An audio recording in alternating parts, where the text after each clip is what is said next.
อาหารไก่ตอนเช้าอาหารไก่ตอนเช้าบอนต้มก้านบอนให้ไก่ตอนเช้าการบอนการเพื่อไก่กินดีงานประหยัดต้นทุนมันผสมใส่หำ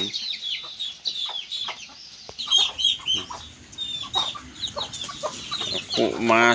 เอาต้มบอนใส่เนาะ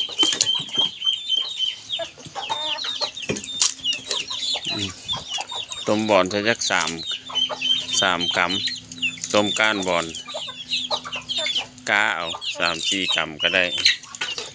แล้วก็ย่องให้มันหมุนอาหารประหยัดต้นทุนใส่ก็ได้เนาะหยวกกล้วยฝานใส่ก็ได้ไม่จำเป็นหัวอาหารเปลืองต้นทุน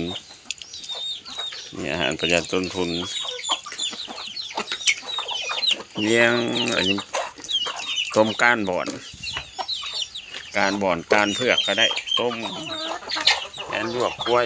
ยก็ได้ผักตบสวาก็ได้นี่เอาห้ำใส่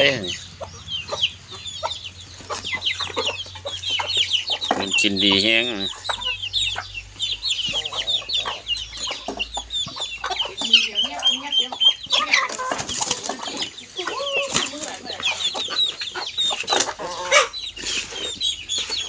คนพูดงานกินทุบพับแล้วคนมานั่นแล้วนี่ได้กินดีเด้อต้มบอนผสมกับฮามล่านี่แหละงานทุบพับแล้วเนี่ยเดี๋ยวจะเฝ้ากิน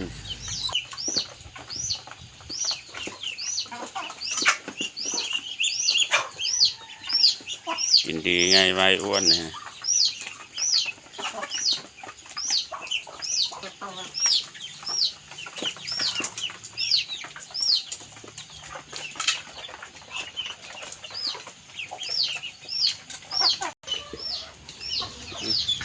หน่อยโพดบ่พอกินเสริมใส่อีก